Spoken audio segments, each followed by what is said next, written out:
Good evening, everyone. It's that time again. Weekend's been fairly good. My mother's going out of town, so we went over to her place, did Mother's Day thing there, barbecue, hung out with family. And since my daughter's birthday's coming up, and she'll be out of town during my daughter's birthday, went ahead and gave her gift. Gave her a skateboard, and trying to teach her how to ride it. I've probably been on a skateboard more successfully today than I have the rest of my entire life. I never once busted my ass, which was a good thing. And a bit trying, but made it happen. It was pretty fun. But other news, Damn It Bree be coming out on the 15th. It's under 10 days. I guess if today's the 7th, we've got, 8 more days, something like that. Of course, Bree's birthday's on the 11th, doing her party on the 12th. I'm also going to be doing a release party for Damn It Bree sometime pretty soon. Just a local thing, maybe get a couple kegs of beer. Not that I'm a big beer drinker, but other people might be.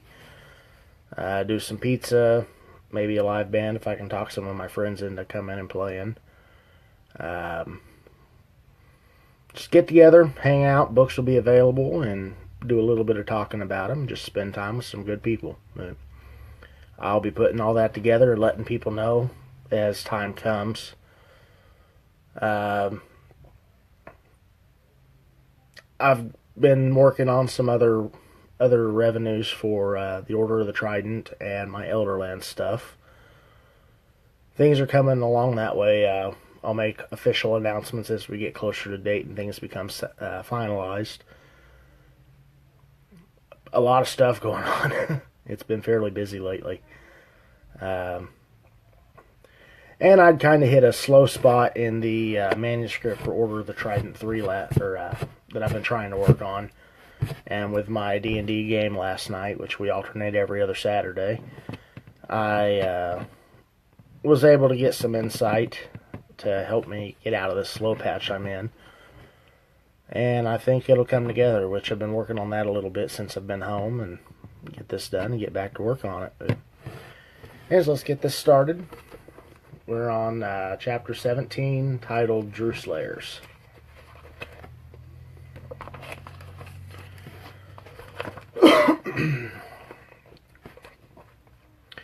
Thick patches of moss clung to the ancient walls of the Underdark catacombs. Most of the low-hanging stalactites had been broken off, leaving a jagged ceiling just above head level. The floor was solid, the dense clay and rock worn down from centuries of travel. Gareth and Ravion made their way through the dark corridors, listening to the echoes off the seemingly unnatural walls.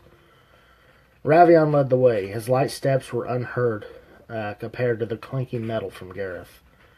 The thin, dollarized scout wore his usual dark blue clothing with a tan leather vest. He carefully made his way forward, searching for any presence in the unnatural dark passageway. Gareth continued on, not caring if the vile creatures heard him. In fact, he hoped they did. It gave him an excuse to kill the vermin. His large shield was slung across his back with a heavy mace hanging from his side. The twin cutlasses were sheathed on either hip, waiting to be drawn. Ravion stopped, throwing his fist into the air. Reaching across his body, he grabbed his longsword and prepared for battle.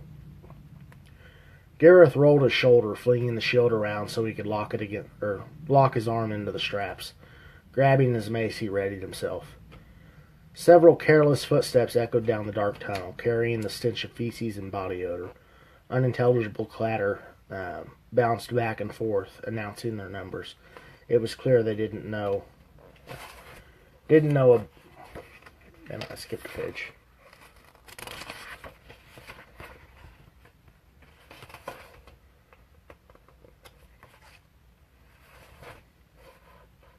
That's weird. It's clear they didn't know about the trespassers. Ravion stepped to the side, wedging his back into a crevice. Knowing his companion, he'd gladly play the bait. That would give him the perfect chance to ambush the creatures when they charged. Two drew afar walked casually down the passageway, carrying on their conversation. One ran his fingers along the rough wall, listening to the other talk. They rounded the bend, freezing at the sight of the broad warrior. The human was stocky built and of average height. He wore tattered armor and held a large mace toward them. A spiteful grin glared them down, taunting them into action. "Come get some, you black-skinned bastard," Scarif dared, slamming his mace against the shield. It rang out, echoing off in the distance. It was possible the noise would summon more, and he hoped for it. That meant there were more to kill. Knowing he had some time before they'd pass Ravion, knowing he had some time before he would pass Ravion lying in wait, he charged forward, daring the creatures to do likewise. They drew their crude scimitars and hesitantly charged the large warrior. Gareth purposely took half steps, allowing them to close the distance. Seeing they were nearly upon him, he jumped back, throwing their perception off. Bracing his shield, he prepared for the impact. The first Druafar slammed into him, dropping his sword from the unexpected change in distance.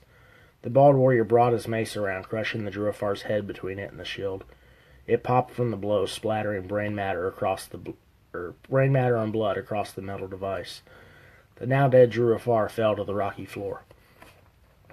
Gareth stepped from his veil, quickly moving behind his unsuspecting prey.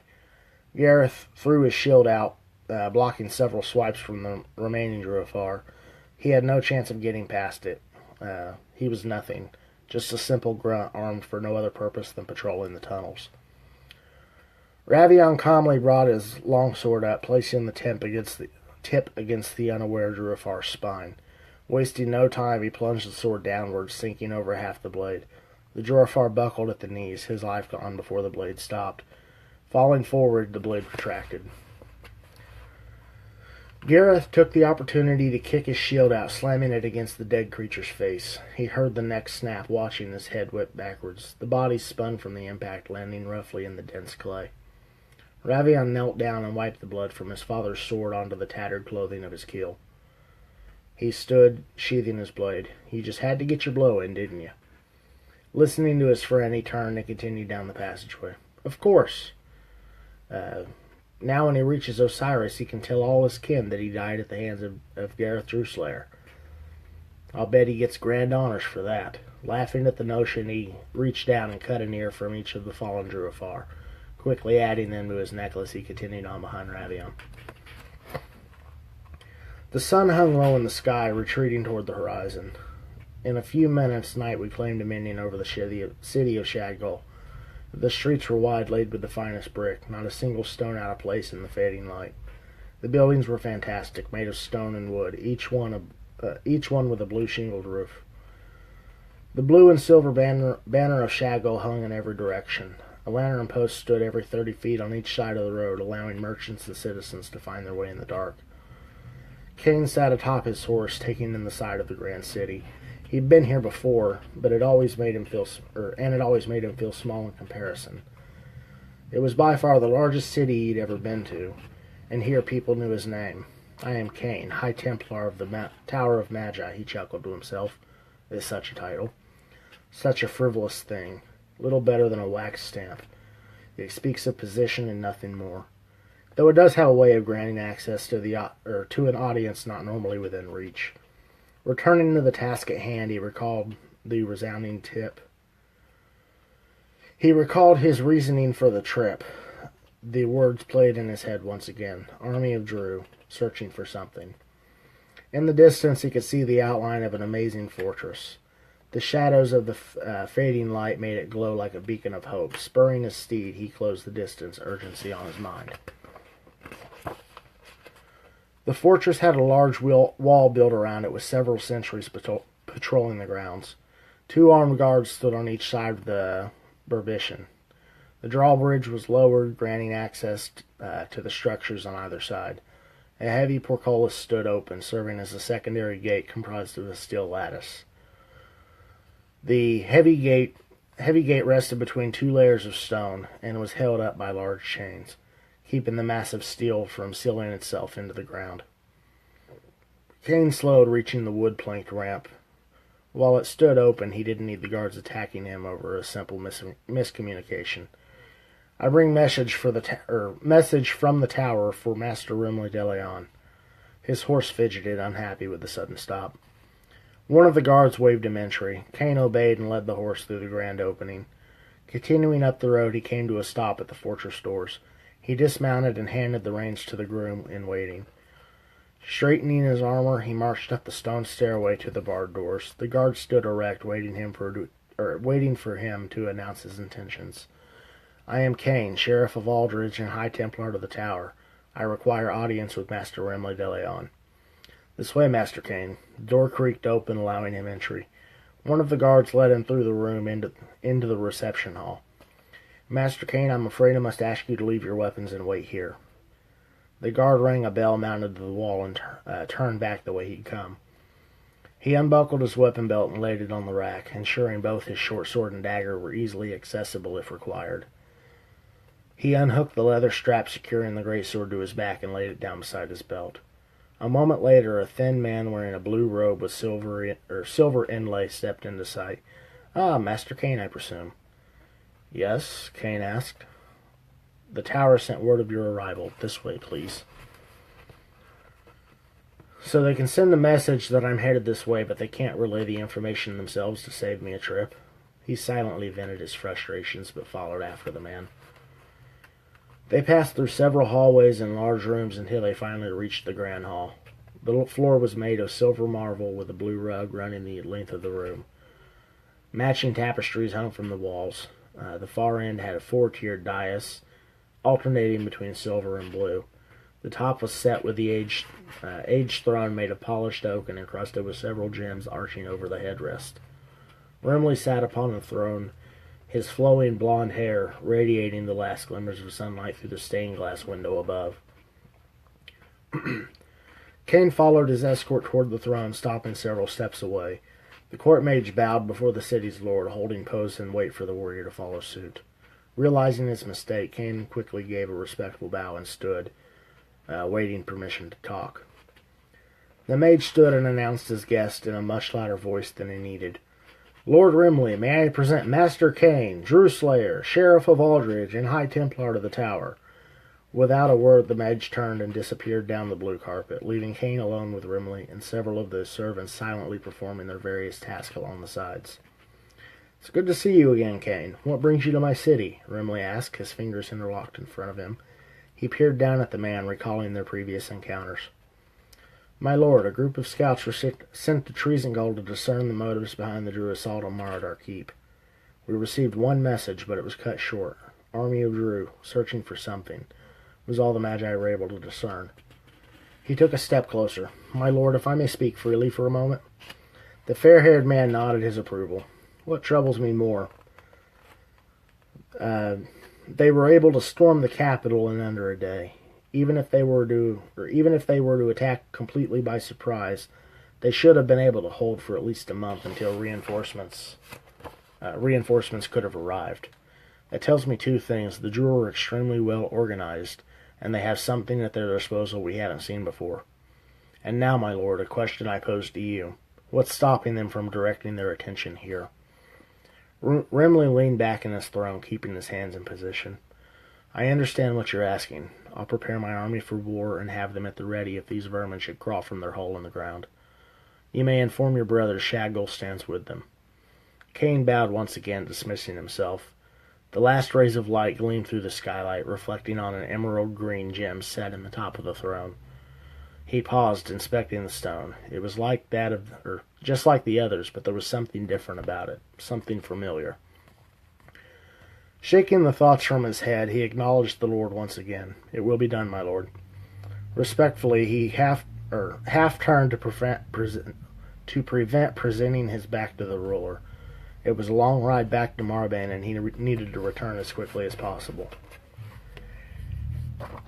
The forest of Evanwood stood taller than every other forest in Dalmora. The trees were nearly 20 foot wide, and the undergrowth was thick. The sheer size of the vastly unexplored lands made it easy to get lost in. Even the canopy far overhead blocked out direct sunlight, making direction hard to navigate. Two soldiers pressed on, careful to prevent damaging the overgrown vegetation. Crennan squeezed between the low-hanging vines, stepping into a patch of moss. He searched in all directions, amazed by the sights around him. He'd never traveled through Evanwood before, making the trip a completely new experience to him. The thick growth hindered his movement due to the thick muscular frame, but he managed, amazed by the next strange-looking plant he stumbled upon. "Malachi, look at this one!" He knelt down next to a large pod resembling an open pistachio shell with several thin whiskers protruding from the edge. The inside was a deep pink petal covered in tiny bumps and smelled of fruit. He pressed his meaty finger against the whiskers, pulling it back just in time to see the plant slam shut. He let out a childlike giggle, watching it slowly open up again. Malachi was somewhat less enthused. He'd encountered the Merkafar on many occasions. Their pompous attitudes made him dread meeting the tall, slender folk. While he was able to travel the small trails much easier than his larger counterpart, he still found the forest cumbersome compared to the cleared roads. He desperately wanted to pull his blade and chop a path, but if they came across the tree folk, it was one thing to hack your way through a familiar forest. To do so in Alfaran territory was asking for trouble. He watched the half-orc poke the plant again, lost in glee with its response. "Leave that thing alone. You don't know if it's poisonous. Last thing I need is to be dragging your ass through this forest." Crennan stood, wishing he could play with it one last time. Following after his friend, he glanced around in search of the other's unseen wonders. "You seeing anything?" His short tusk made the common tongue hard to pronounce. "Trees," Malachi replied, clear annoyance in his tone. He stopped, staring dead ahead. "You're not looking hard enough." Crennan walked into the back of Malachi, cutting his words short. The sudden stop startled him, causing him to jump back. His feet got tangled around one of the many vines littering the forest floor. Losing his balance, he crashed down, landing hard in a patch of briars. "Ouch! Why you stop?" He rolled over, trying to get out without the thorns digging in. What business does a human and a half-breed have in the forest of Evanwood? A brown-haired Merkafar stared down his arrow, trained on the swashbuckler. 3 others stood at his side, their bows drawn and ready to fire.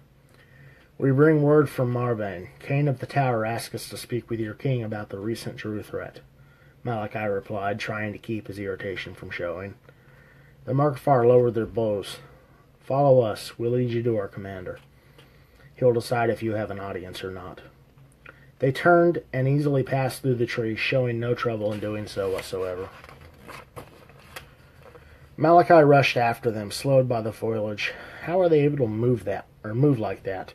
One moment they were there, the next they were gone. He raced after them, catching a brief glimpse just long enough to tell him he was headed in the right direction. "Surely they're toying with me. I've no doubt I wouldn't see them at all unless they wanted me to." Crennan ran to keep up, finding it hard to stay on his feet. It was like the forest was conspiring against him in his hurried pace. Tripping for the 3rd time, he barreled through, letting the vines and ivy obstructing his path tear against his larger form. He slowed, seeing Malachi just ahead. The swordsman stepped through a rather thick patch of brush and into a grove of sorts. It still had its growth, but it would be much easier to travel than the forest itself. He spotted the Merkafar at the far side, waiting for them, clearly annoyed by their lack of respect for the forest and their slow movement. He traveled unhindered for quite some time, coming to a small clearing. The trees remained thick and tall, forming a natural wall around them. The canopy offered a great amount of shade, but allowed plenty of light through. It was as if the area was grown to perfection. Even the forest floor appeared as if the leaves naturally fell someplace else, leaving the bright green grass to flourish in the grove. The brown-haired Merkafar reached behind him, pulling a thin white horn with a leather strap attached to it. Pressing it to his lips, he blew, angling the opening toward the sky. It echoed out, sounding more like some kind of animal call than a horn.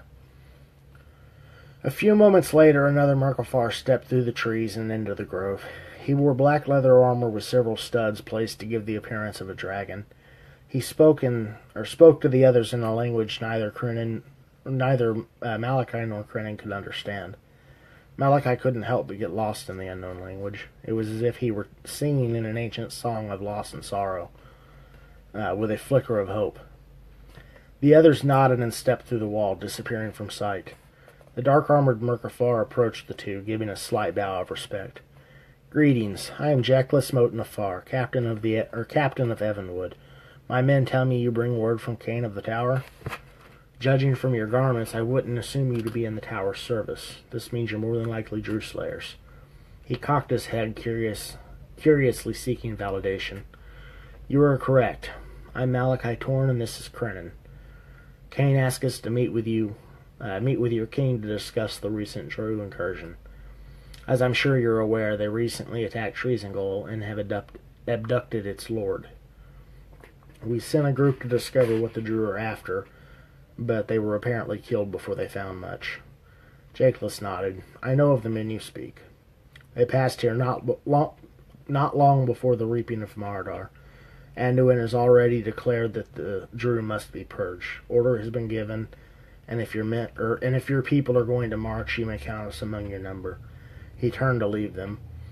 Malachi reached down, grabbing the Alfar's arm. He glanced down at the hand securing him, his warning evident in his eyes. Realizing his mistake, Malachi released him, gesturing his apology. "I'll inform them upon my return, which I was hoping you might be able to help us with.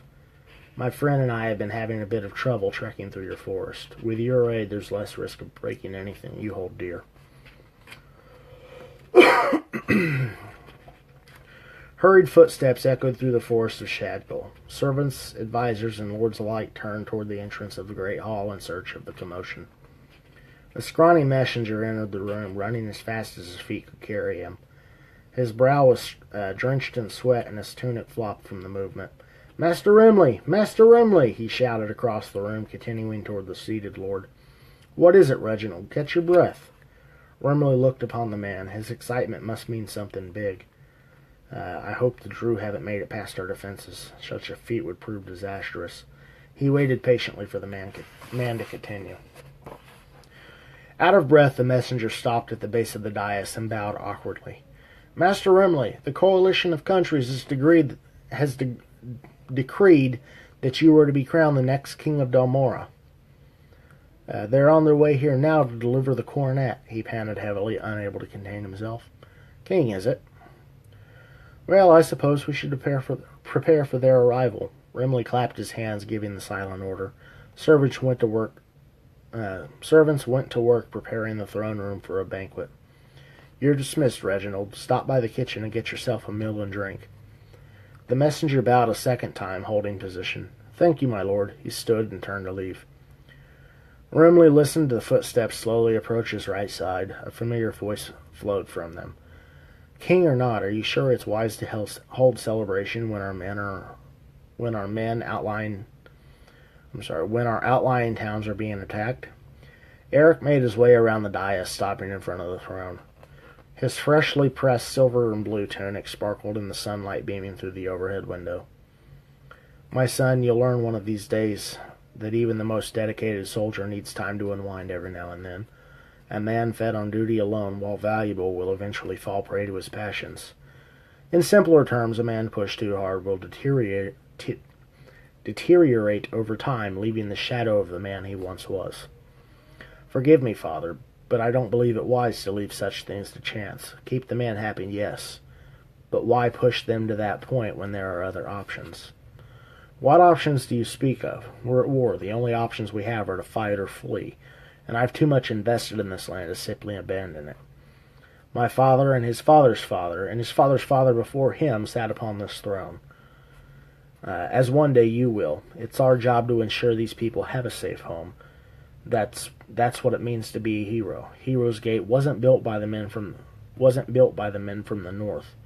It was built by us, by our bloodline, when the options were much as they are now. Our ancestors chose to stand and fight. That's the only reason we have this home.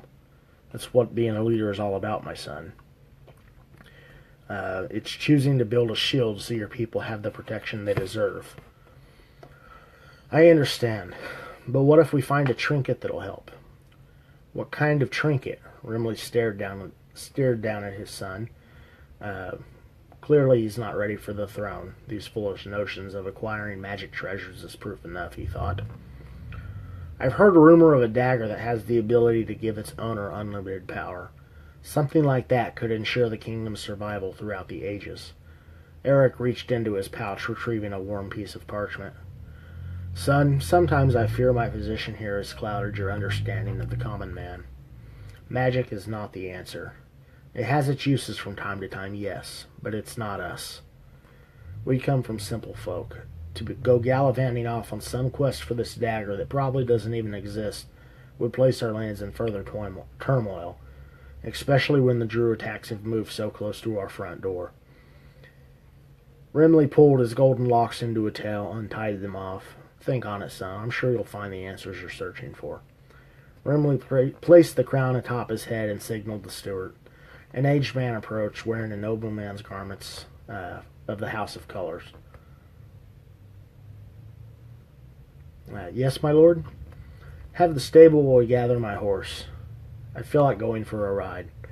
Eric glanced down at the crumpled sketch of the wavy dagger. Taking a deep breath, he wadded it up and stuffed it back into his pouch.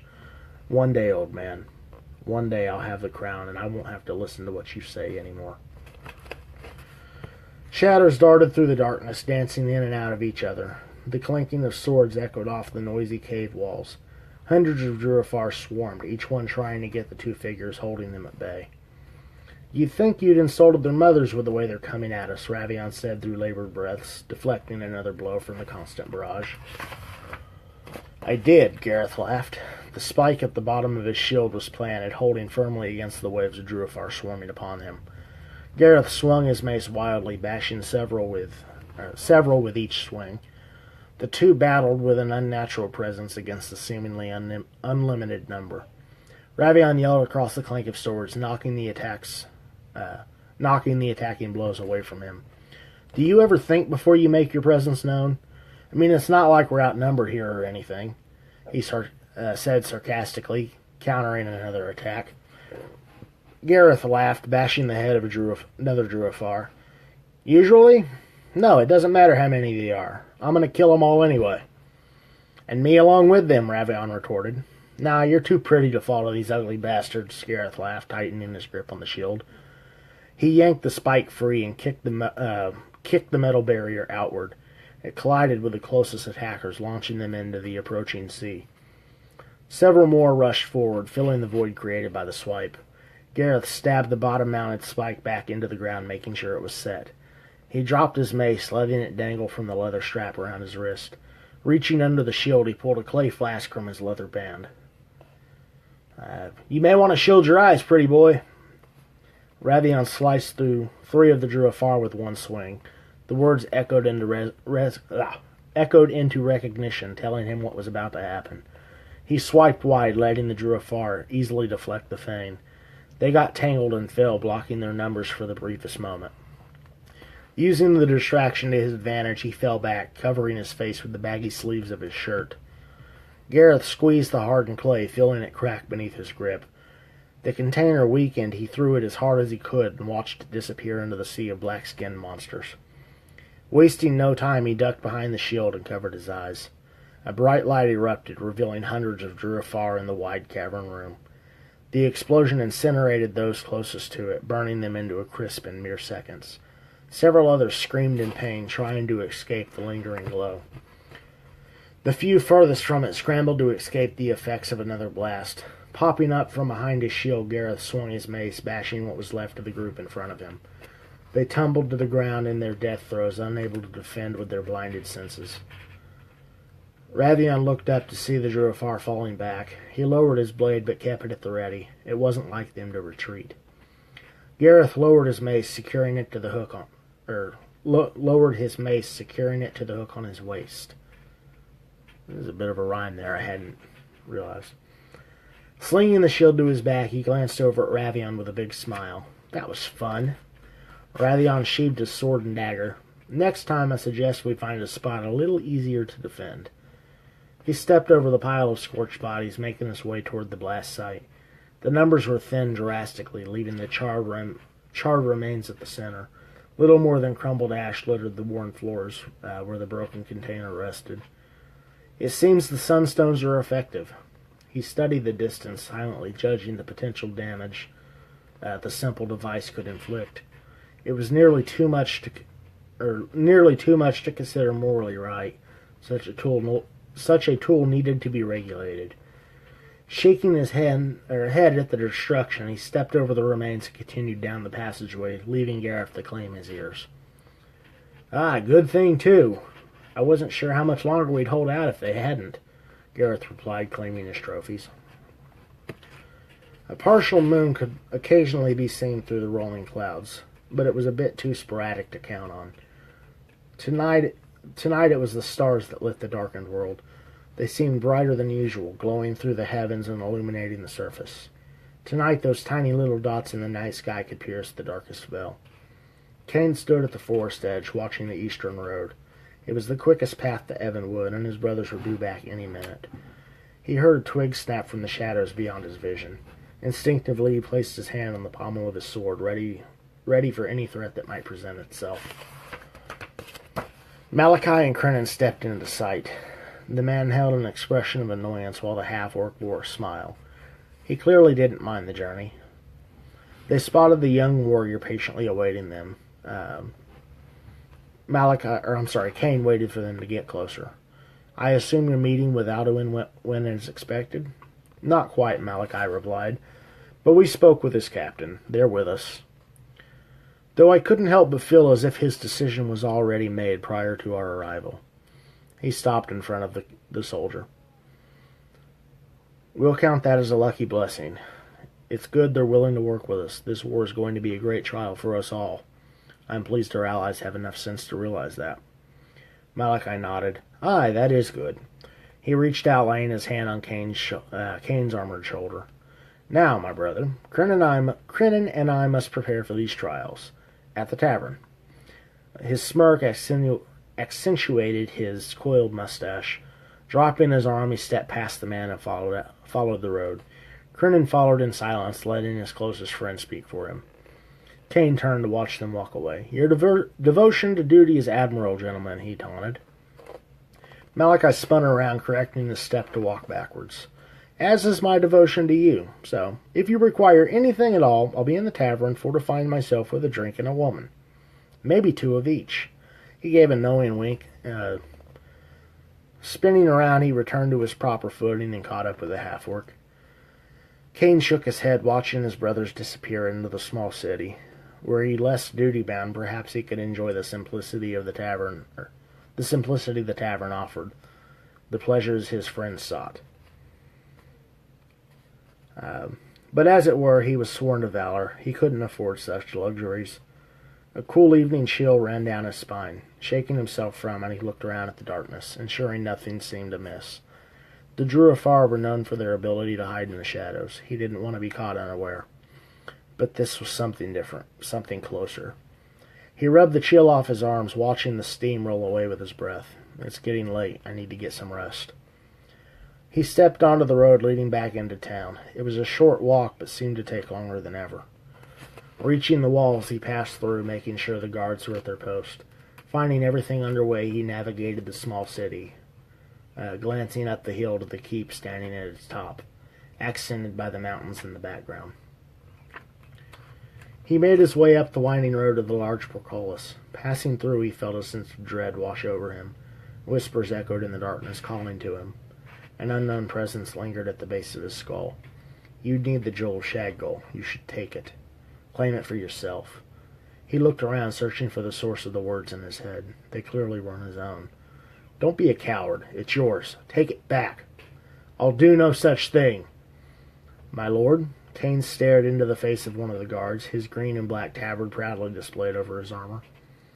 My apologies, Cain said. He passed through the archways and stepped into the keep. If you won't take it, I'll just have to take it for you. Get out of my head. Brianna, go on. I need to go to the restroom. Well, then go to the restroom. I was just trying to not bother you. Well, you could have gone through your room.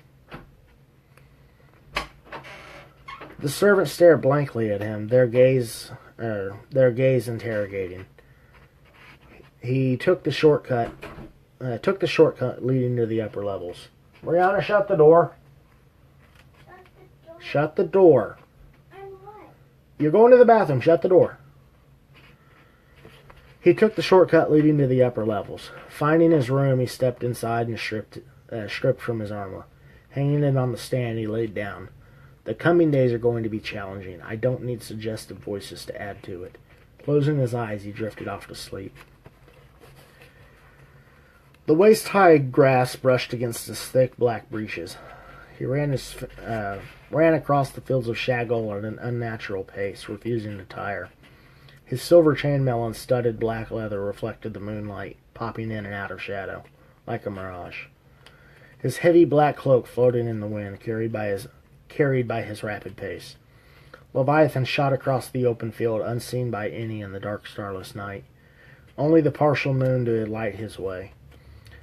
Reaching the forest, he stepped in, traveling down a deep ravine. The river bend cut through the center, leaving a steep, muddy bank on both sides. He slowed at the crossing, looking down at the waters below. It wasn't deep by any means, but the night was young. There was no sense in getting wet so early. Summoning himself, he brought his arms back and threw himself across, letting the outstretched cloak catch as much air as possible.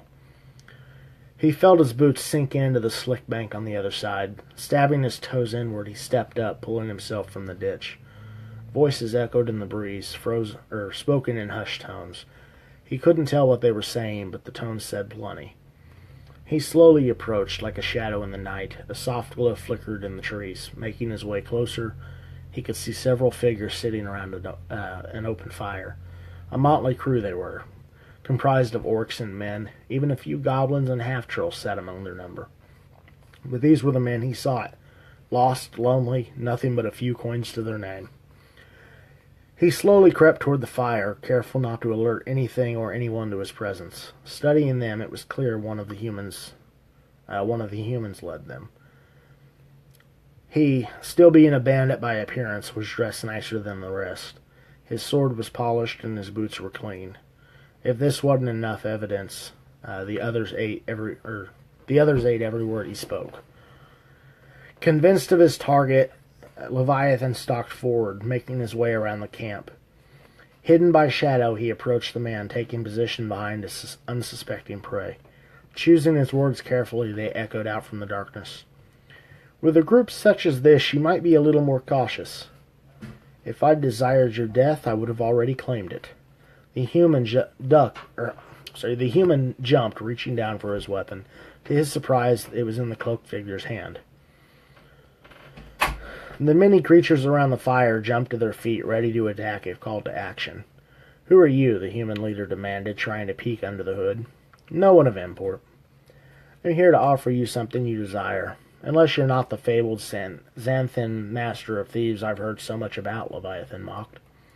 "You've found the right guy, but you'll have to tell me what you have to offer," Xanthan replied, intrigued, but uneasy by the man's demeanor. Go on, Bree. "Money, power, women, pretty much anything you desire. I have the ability to make it happen."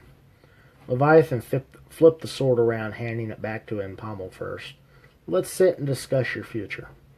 The brigantine took his sword, returning it to its sheath.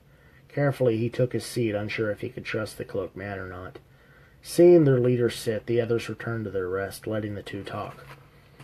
"It seems you're having a bit of trouble getting around the patrols and eluding the guards of this area," Leviathan stated knowingly. Picking his words carefully, Xanthan replied, "It would seem. Every time we set an ambush, we're run off by those stinking guards." Leviathan chuckled at the man's choice of word. "Coming from you, they must smell horrible." "Huh? Never mind. What I offer you is more than just know-how and training. With me, you can fill the pockets of you and your men," Leviathan said smugly. "And what would you ask in return?" "Oh, very little, really. I simply require you to come when I call. And believe me, when I call, it'll be well worth your while." Dark ichor dripped from the walls onto the already soaked floor of the cavern chamber. Dozens of bodies littered the tunnel, and even more were piled outside the carved archway. Sweat dripped from the bald warrior, hunched over to remove an ear. He stood, taking in the carnage around him, a prideful grin at the sight. He approached the entrance to the large room blocked by one of the piles. Grabbing one of the dead Druafar, he pulled, letting them topple down. Ravion studied the numerous shelves standing freely about the room. The ancient constructs were petrified with time, seemingly more like stone than wood. He ran his fingers over the items resting upon them, each one unique in their own right. They varied in design and function, but shared one common bond. Each one was stolen and tucked away in the underground cache. Most of the trinkets were of little to no value, but the occasional treasure laid there collecting dust. He lifted a rather mundane-looking chalice, inspecting the smoothed contours, free of design. It seemed out of place, considering the ornate nature of the other treasures around him. Setting the cup back where it had been, he moved on to the next shelf loaded with books. Gareth stepped into the room, finding his companion. "I only have one sunstone left." Gareth clapped the book shut, feeling a small bit of dust fly into his face. Returning it to its perfect-sized gap, he glanced over at the bald man. "Well, let's hope we don't encounter any more large groups." Walking to another shelf, he picked up a unique-looking dagger made of some kind of black ore. It had a spectral feel to it, like it was pulling at his core. "Gah, this is pointless. Why the hell are we here? Drew don't make plans or think like normal people. They slaughter and kill with no care for anything else. It's what they're bred to do." Ravion raised the blade toward his face, inspecting the strange mineral. "Please don't tell me you truly believe that. You know better than most that they plot and scheme. If they didn't, we wouldn't be in this place searching for their archives again."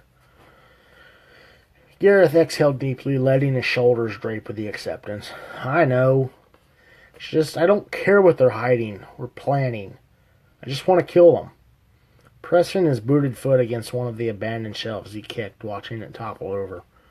Ravion stuck the dagger in his belt. He couldn't explain what drew him to the strange weapon, but he felt connected to it. "I'll look through some of these books real quick. Whether we find anything or not, we'll head back to the surface. Maybe next time Kagan or one of the others will want to come." Gareth sat down on the table in the center, placing his hands on his knees. "You know I'll be here any time we come to this place. I just don't like sitting here when we got Drew out there to kill." Ravion smiled, seeing the frustration on his friend's face. He quickly scanned tome after tome before stopping on a leather-bound book with a strange marking on it. "I know this language." Gareth stood, walking over to his brother. "Looks like gibberish to me." Gareth glanced at his friend and back to the book. "No, not gibberish. It's Eldar. My father was teaching it to me before he died." "Maybe it's like all the other things and was stolen in a raid," Gareth offered. "I don't think so." Ravion flipped through the pages, skimming each passage. "At least not in the traditional sense. I don't recall much of the teachings I received as a child, but I remember my father telling me of a corrupt sect of our people. He didn't give me specific details, as I was still fairly young, but he did say that they went to war and were eventually forced underground. This book talks about that banishment. If I had to guess, I'd say this book was written by one of the Dalarai of that era. If it was stolen, it would have been a millennia ago or longer." One page in particular caught his eye. Scanning through the ancient words, he read aloud. "Locked away, the faceless host with hair of azure and crimson awaits the time of the shattering. Born of war, the breaker of walls walks unseen, without sound. A silver jingle marks his target, for its chime shall be the throes of death. His release will come when the elder of equals has tasted the blood of his oppressor and walks away unscathed." Sounds like a damn ghost story. What do you think that is? A book of fairy tales? Gareth laughed. Doesn't seem like it. It reads more like a book of prophecy. Regardless, he flipped the book shut and stuffed it into his pack. "We need to get back to the surface and find out who all's going to help in the coming war." "You go ahead. I think I want to explore a little more." "Are you sure?" Ravion asked, uncertain if he should leave the vengeful warrior to his solitude. "Yeah, I'll head back up once I've found something of interest." And that is the end of it. Next week will be Chapter 18, The Catacombs. kind of leading up to the war. And we're, I want to say, about 2 chapters from being finished with book 1. I'm undecided if I want to go to book 2 or not. 1 second, put that back where it belongs. I'm sure eventually I will.